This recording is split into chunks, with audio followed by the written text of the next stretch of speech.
You may have noticed a South Korean city making more frequent appearances recently on Korean media.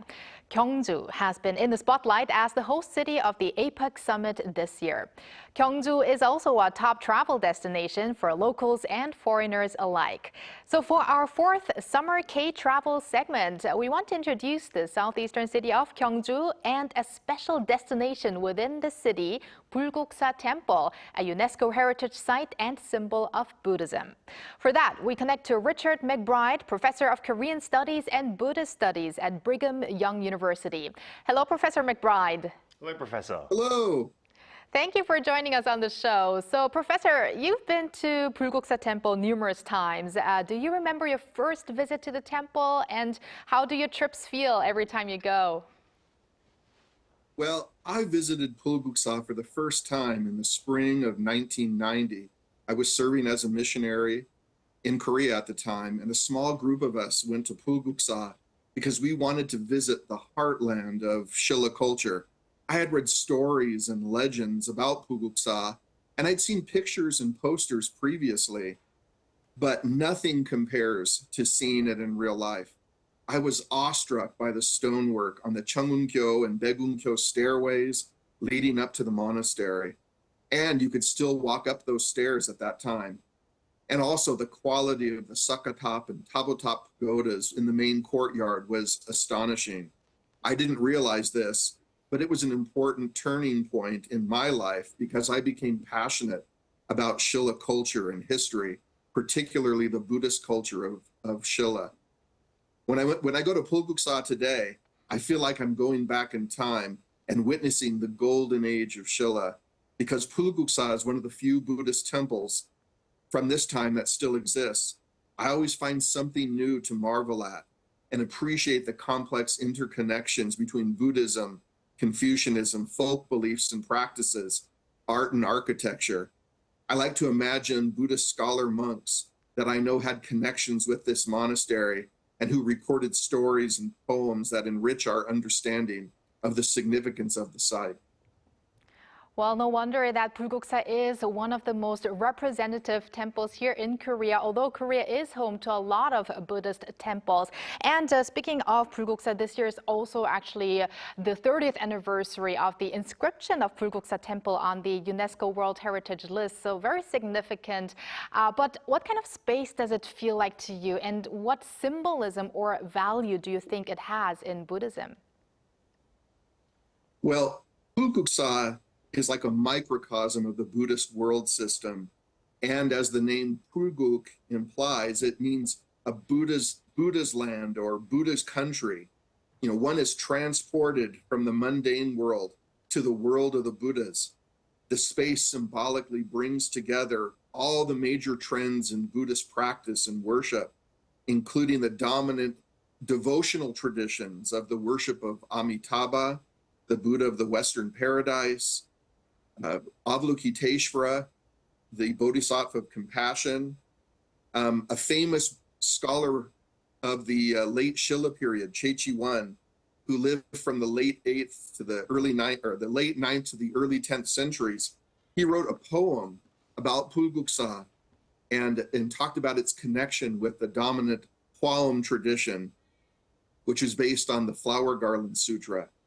Bulguksa's architecture has symbolism inspired by two really important Buddhist temples, or really important Buddhist sutras, the Lotus Sutra and the Flower Garland Sutra. And the historical Buddha Shakyamuni, of course, is in the main hall, but behind that and deeper in the monastery is the Pirojan, the hall of Vairochana. Vairochana, the cosmic Buddha, is the cosmic Buddha, and the Buddha from whence all the other Buddhas sort of emanate or are born. And in the west courtyard, there's Gungnakjan. It's a hall representing the Pure Land in the west. And there's a stone stairway connecting the main courtyard and that particular courtyard. And it symbolizes the 48 vows made by Amitabha when he was a bodhisattva. And it symbolizes the 16 visualizations. So there's all kinds of symbolism at the site. And of course, there's gilt bronze images of Vairochana and Amitabha that date from the middle of the 8th century these are national treasures in Korea. So, Bulguksa encapsulates to me many of the dominant traditions of Buddhism in Korea and East Asia together.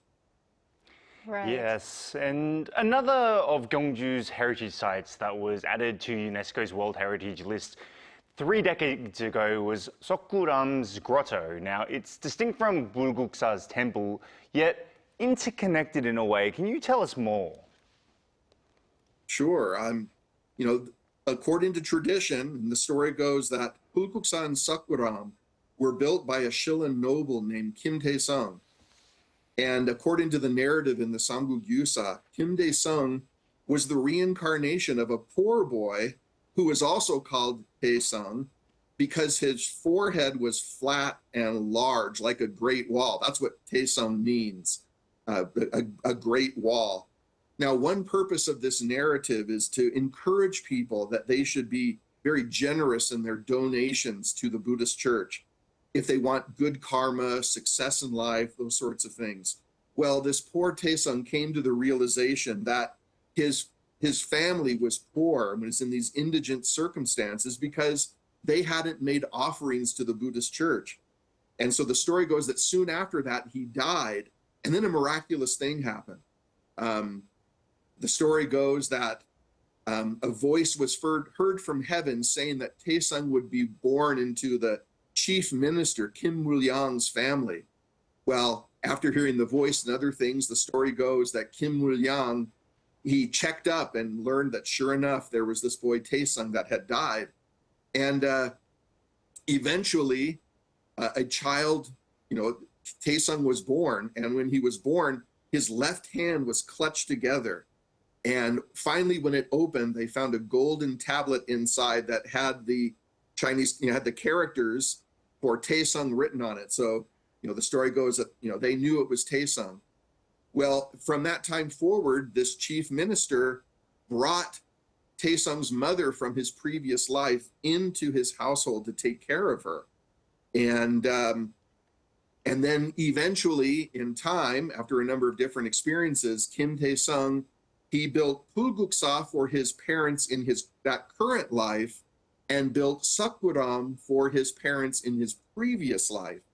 And so there's a definite connection. And, Seokguram is a fabulous, stone grotto, one of a kind in East Asia.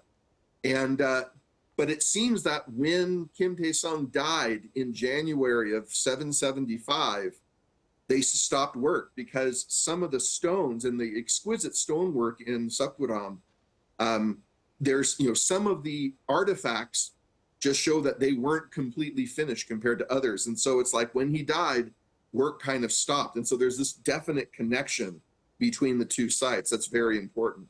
What a story. It is a story, isn't it? So we've talked a lot about it on this show, but from late October to early November, Gyeongju will host the APEC summit. Now, do you believe World Heritage sites such as Bulguksa Temple will bring more attention to the city? Well, many people like to plan vacations to visit World Heritage sites. And of course, due to the rise in popularity of Korea and its vibrant culture in recent years, many people have wanted to go back to Korea to see more than just Seoul. And sites like Bulguksa and Seokguram are just so impressive. And they're just as impressive as the palaces in Seoul. And there's so much history to see in Gyeongju. So I believe that the reporters covering the events, such as the APEC summit, will help draw more attention to the city. And that would be great. And similar to that question, Professor, so big international events like APEC are really a great opportunity for foreigners to be exposed to Korea's traditional culture and also Buddhist heritages. So what really do you think is the significance in such experience? Well, today, Korea is known for technological prowess and cultural trend setting. These sites show that Korea has deep roots in traditional East Asian culture and technology. Koreans were master stonemasons and metal workers, and the works of the craftsmen of the Shilla period produced show advanced engineering and artistic skills. Yet Korea's traditional heritage is still comparatively unknown, when we think about it in comparison with its neighbors, China and Japan. The significance of such experiences is the realization by foreigners that Korea's heritage is just as rich and deep as its neighbors, and that it has something to offer and inspire us in this hyper-materialistic world in which we live. Right, and you sound like a quite experienced person in Gyeongju, so as many foreigners are expected to visit Gyeongju for the APEC summit, what other places apart from Bulguksa Temple would you recommend? Well, I would recommend the Gyeongju National Museum because you can see the famous divine bell of King Seongduk. You can see lots of treasures uncovered from Gyeongju Temple, which was the largest Buddhist temple in Shilla, but which was destroyed by the Mongols a long time ago, and many treasures unearthed from royal tombs, such as golden crowns and different kinds of treasures. I would also recommend visiting Wolji, which was a man-made pleasure palace in the late 7th century. My family likes to visit Wolji at dusk because the reflections of the buildings on the water are spectacular. And furthermore, I would recommend, hiking around Gyeongju's Namsan. My favorite place that I like to visit is a large rock that the popular Korean name is Buchobawi, Buddha's Rock. This is on the northeast side, and there's lots of impressive and symbolic carvings. The official Korean name is the Tapgok Mae Pulsangun, but there's so much to see in Gyeongju. Thank you very much, Professor McBride, for your insights today. Thank you, Professor. You're welcome. And thank you, Walter, as always. We're going to see you back here soon. See you soon.